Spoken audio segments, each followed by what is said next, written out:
Tervetuloa seuraamaan juhannustestiajoa. Tavoitteena on 21 tunnissa 300 kilsaa ja yrittää nukkua 6 tuntia välissäkin. Ja siitä sitten mökille, että ei parane olla myöhässä. Idea tässä on testata vähän mun talven aikana hiottua varustesetupia, millä lähdetään sitten maailmalle tuossa syksyllä mahdollisesti, että pärjääkö näillä. Ja käydään ihan lyhyesti läpi mitä isompia päivityksiä mulla on tullut tähän verrattuna siihen setupiin, millä mä ajoin Amerikan halki. Tai en mä ajanut Amerikan halki kokonaan, mutta melkein. Pyörästä voi sanoa sen verran, että Felixin ajovalo siinä on mun mielestä hyvät speksit, otin sen, mutta mulla on silti toi Lunon itse otsanut vuoralla. Sitten päivitin Corosduran ajotietokoneeseen ja se on kyllä ollut nyt hyvä, mitä on 1000 kilometriä sitä testannut. Ja sitten mulla tuli Apiduran perälaukku, katsotaan miten se toimii, en ole vielä sillä mennyt. Muuta ei pyörää isompia ole tullut, että maailman luottopeli toi Legendin pumppu. Sen ilman sitä en lähde enää mihinkään. Silkan ketjuöljy, niin mä oon ajanut nyt 1500 kilometriä, sillä enkä oo pessyt ketjuja. Myös gravelia, niin noin puhas on, että ei oo kyllä tarkoitus mulla vahvoihin päivittää vielä vähän aikaa, mutta toi Silkan ketjuöljy toimii noin hyvin. Tuossa mulla on kaikki vaatteet, kengät, ajolasit, merinopaita, pitkähihainen ajopaita, tuulitakki, sortsit, sitten on hanskoja eri keleille, vedenpitävät sukat, putkihuivi, pipo ja sitten irtovahkeet ja kuorihousut ja kuoritakki menee aika kompaktiin. Ja sitten hygienia puolta, siinä ei mitään ihmeellistä, pikkusen karsittu siitäkin isompia. Ja sitten mulla on varusteen korjauspussukka siellä, se on tuttu siitä Amerikan reissusta. Vähän se on vähentänyt tavaraa, mutta siellä on kaikkea tullut pikkusälää. Sitten ensiapulaukku, lääkkeitä, sidostarvikkeita vähän. Ja sitten elektroniikkaa, niin virtapankki ja piuhat. Ja sitten työkaluja. Mulla on siinä vähän pyörähuoltotarvikkeita, kuminauhaa, pinnoja, kaikkia korvakkeita. Pullossa mulla on litkua ja vaihtokumia, rengasraudat ja pistän sinne vähän pakkaan lisää tavaraa tästä vielä. Juomapullot ja ehkä isoimpana päivityksenä on tullut toi nukkumasetuppi, niin se on siinä kokonaisuudessa, että tästä löytyy makuupussi, mulla on pivy ja sitten makuualusta, nemotensori, tyyny ja sitten päähän on tommonen hyttysverkko sitten, ettei hyttyset syö elävältä, niin se on ihan hyvä ja vähän hyttysmyrkkyä naamaan. Niin. Tuosta pyörästä piti muuten vielä sanoa, että 3D-satulla on. Mulla on nyt ollut tämän kesän ajossa rajiti, se on ollut kyllä yllättävän hyvä. Ja toi Vecnumin joustostemmi löytyy täältä, että se antaa sitten vähän kuopissa periksi. No niin, nyt on kaikki pakattu. Vähän oli ongelmia, piti ensiaputarvikkeita karsia pois, mutta niitähän saa apteekista sitten jos tarvii, että turhanko niitä kantaa. Ja sitten lisäsin ton Tailfinin laukun tohon, niin muuta on pikkujutu, että mahtuu varmasti kaikki. Mut siinä olisi nyt semmonen setuppi, millä vois maailman ympäri vaikka ajaa tarvittaessa.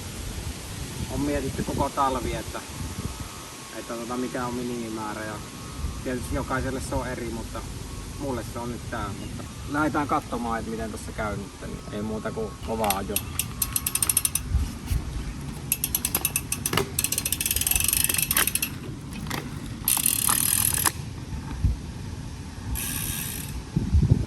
Joo.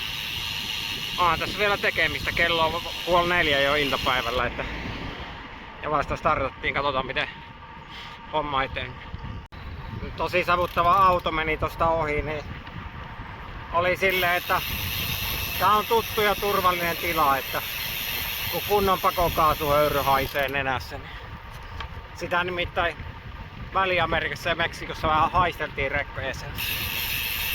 On taas turvallisesti tutun lajin parissa. Nice.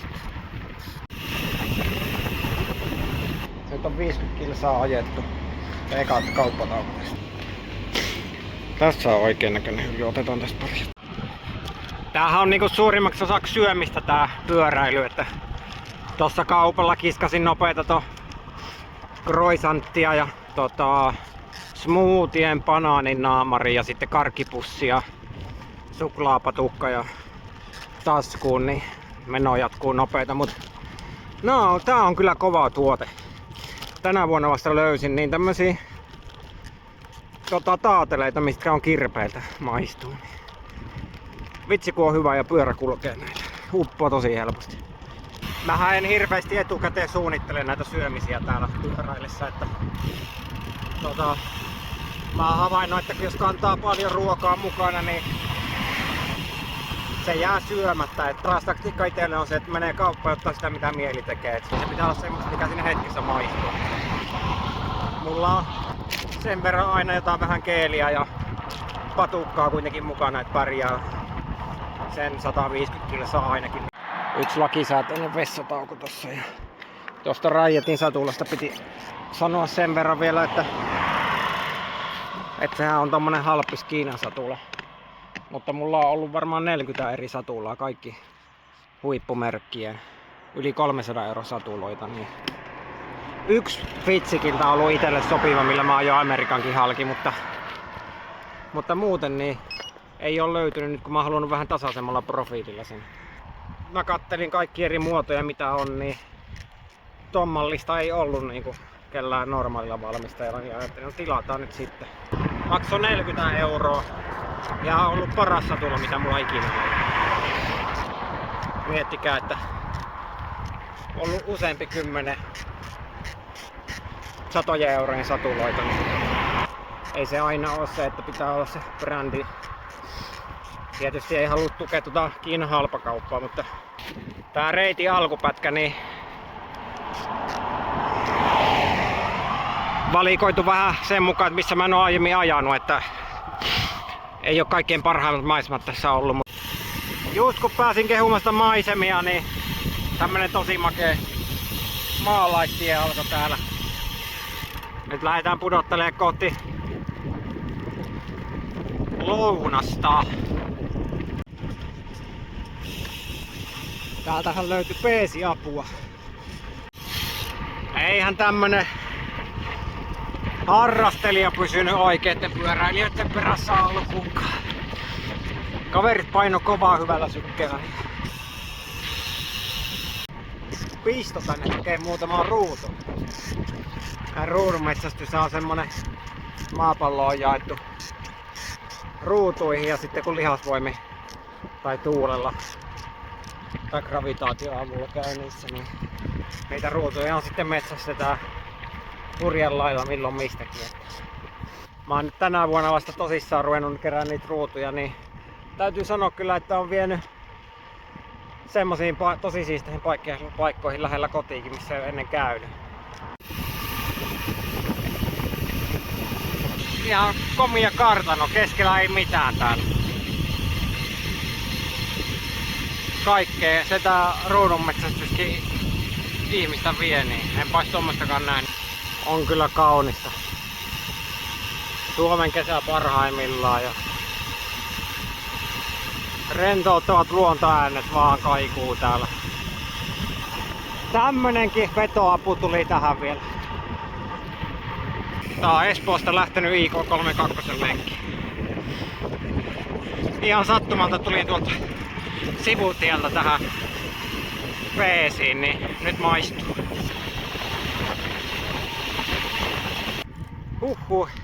Kyllä ne ajaa aika kovaa vauhtia tossa porukassa, että yli 40 mentiin hyvän matkaan. On se kivat vauhit saa tuolla tarakalla kyllä tommosesta jengistä. Siinä kyselivät vähän, että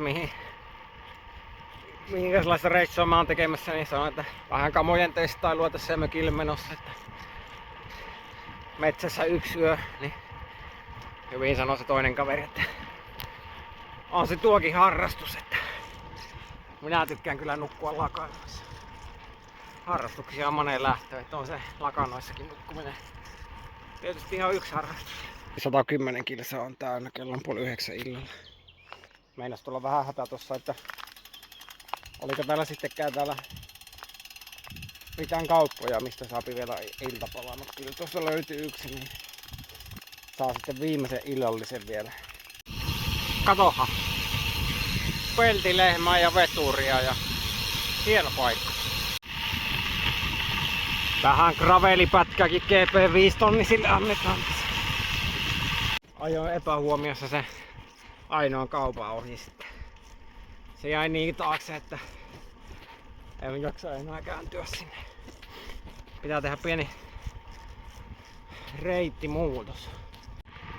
Sammatissa on kyllä upeita paanaa pyörälle vetää täällä ja nyt on uusi suunnitelmakin. Pääsen hyvin kauppaan ja sitten siitä on sopiva matka kivaan yöpaikkaan toivottavasti ainakin. Kyllä kelepaa taas ajella.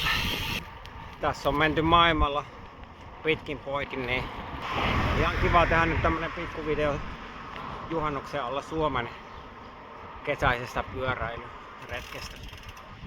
Kyllä tää Suomi on niin upea paikka kesällä, ettei täältä kannata lähteä mihinkään. Joo. Nyt oltiin Karjalohjalla. Siellä näkyy vielä viimeiset auringonpilkahdukset. Kyllä tässä ollaan tässä pyöräilyssä perusasioiden äärellä, että saa lämmintä vaatetta päälle, niin se on niinku elämä hymyilee. Täällä on ihan sika makee tää tie kyllä täällä Lohjajärven takana. Tosi kiva ajaa. Vitsi mikä auringonlasku. Eihän se kamerassa tietenkään välitä, mutta... No niin, saavuin Piskan. Myös tunnettu äärimmäisen hyvistä maastopyöräilyreiteistä. Tänne tullaan kauempaakin ajamaan. Oho. Semmonenkin on. Joo. Tämmönen kiertoreitti. Siellä hyppii. Saavuttiin Pilnäässin ruukkialueelle. Tuossa oli kaverini häät, oli viime vuonna aivan mieletön paikka.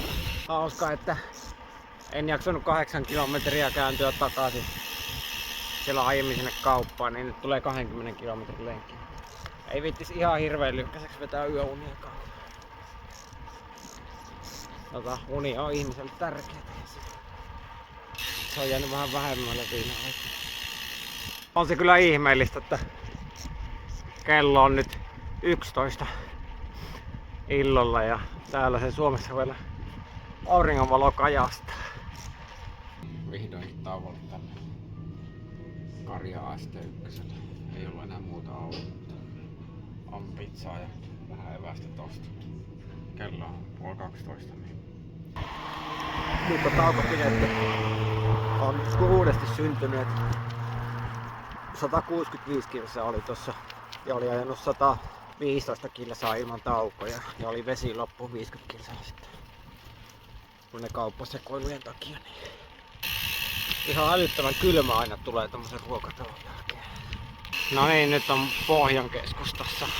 Eihän mä mitään malttanut tohon jäädä aikaisempaan yöpaikkaan, niin jatketaan vielä sinne alkuperäiseen mitä mä olin suunnitellut. On niin hyvä meininki tässä kun sai vähän ruokaa naamariin. Ei muuta kuin homma ja kello on 20 yli 12 vasta. On tässä yöllä oma tunnelmansa. Vähän kuin Pohjois-Amerikan preerialla olisi. Se on aina jotenkin jaksamista löytyy lisää kun päivä vaihtuu. Joo. Oikein kiva.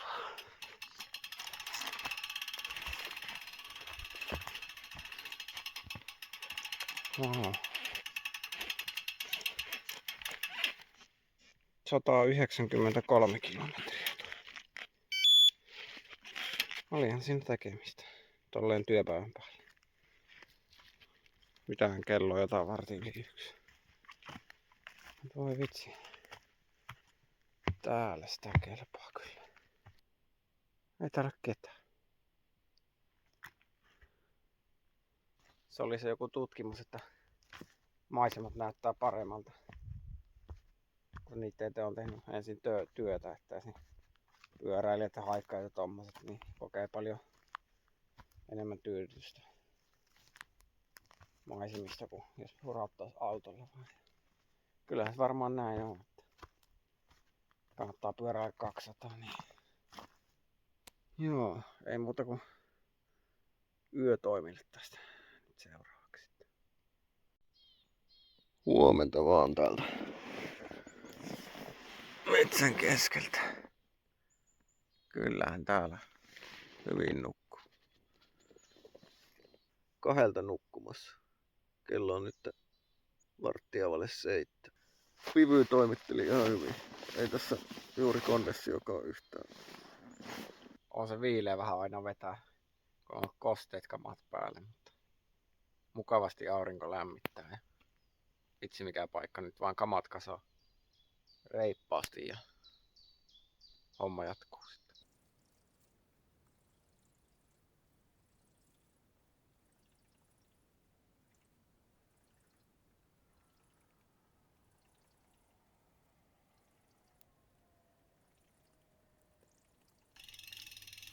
No niin, nyt ollaan valmiita matkaan taas. Kyllä hymyilyttää näin hienon telttayön jälkeen. Ei mihinkään pääse.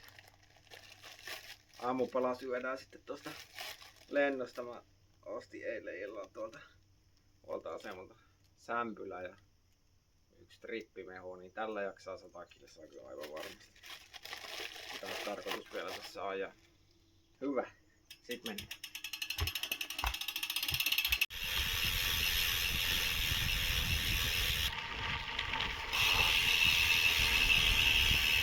Kohti Bromarvia mennään. Sinne ei vahingossa eksy, kun pitkä päättyvä tie on. No niin, Bromarvin asfalttitie pääty häämöttää, niin sitten tästä käännyn takaisin. Vitsi, että maistui pulla ja kahvi kyllä hyvältä. Ei hyvää päivää. Onneksi oli juhannustori auki tuossa Bromarvissa. Sillä jaksaa vähintäänkin 200 kilometriä. Bromarvin juhannustori. Näin hieno hiekkaranta täällä on. 25 astetta lämmintä. Täällä ei ole ketään. Kannatti tulla kyllä tänne Bromarviin. Ihan sika hyvä asfaltti ja kiva ajaa. Tämähän on yksi Suomen eteläisimpiä paikkoja. Jos katsoo kartalta, niin Hanko on tietysti etelämpänä, mutta Bromarvi on myös aika etelässä. Tämähän kuin etelän lomalla olisi. Ai.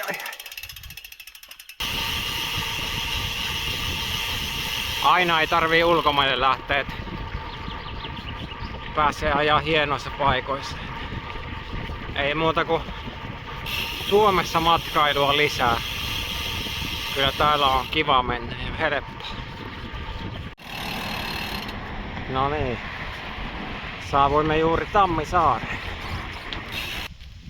Sitten olisi vielä näitä Snappertunan legendaarisia hiekkateitä, niin 13 kilometriä. Reissu on valmis. Mutta pitäähän mun tietysti ajaa sitten vielä täältä Helsinkiin takaisin sunnuntaina, mutta en mietitä sitä vielä, että kohta päästään juhannuksen.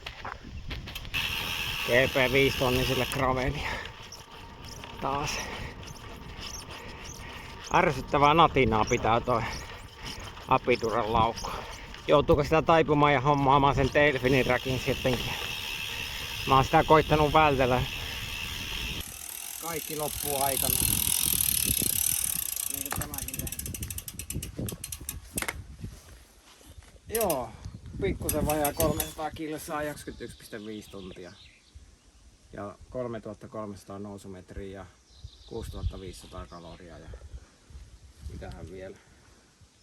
Paljon hienoja maisemia. Nyt päästään juhannuksen viettoon ja pyörällä ajetaan teloille, kunnes kotimatka alkaa. Hyvä. Ei muuta kuin kotia kohti hyvin levänneenä ja syöneenä.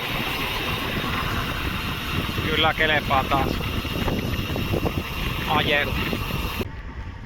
Mulla on nämä valkoiset UV-suojahihat nyt eka kertaa testissä. Sitten noin kädet tahtoo palaa vaikka kuinka laittaisi rasvaa, niin on nääkin kyllä aika lämpimän. Nyt taitaa olla joku 27 astetta. Se on hyvä suojautua tuolta aurinkolta.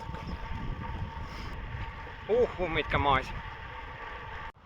Tossa kun tuli perjantaina tohon mökille, oli ajanut 300 kilsaa vähän huonoilla yöunilla, niin, ja ties, että nyt saa palautua ja syödä, niin se on kyllä jännä, mitä kroppa veti ihan makaroniksi, että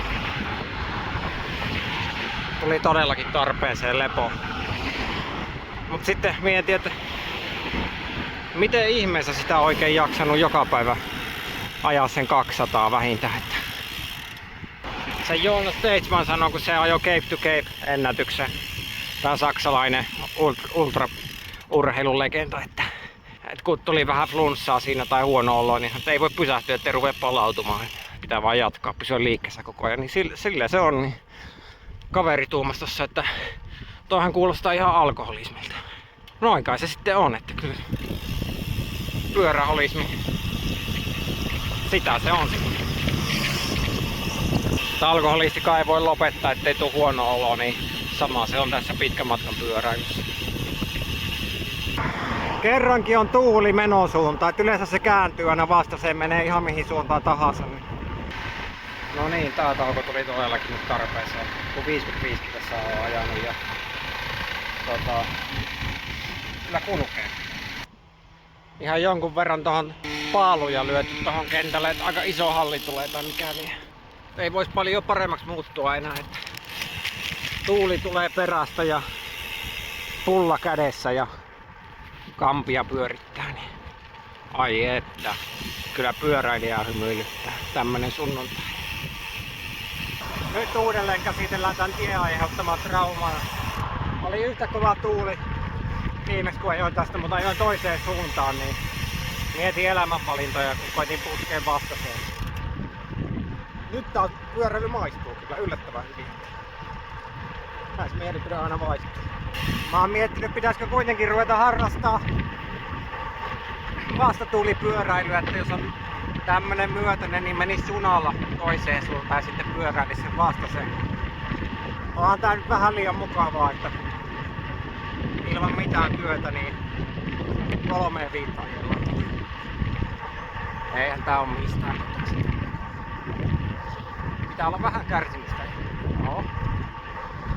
Eiköhän sekin hetki tuu vielä joskus.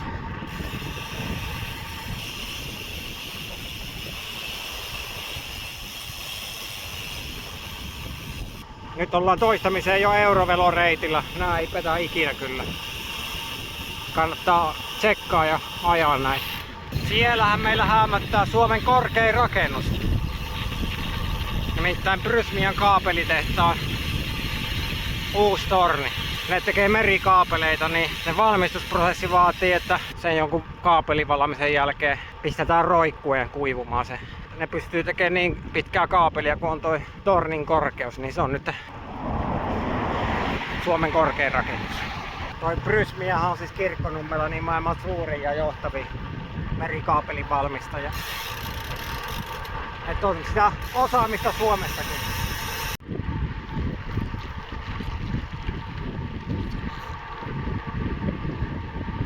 Aika tiukka yhdistelmä noilla. Toisella on lapsi rattaissa ja toisella lapsen polkupyörätarakalla. Toi on kyllä kova, että polkupyörällä kuljetetaan polkupyörää. Pitäisikö itekin laittaa maastopyörä tohon tarakalle? Raju touhu.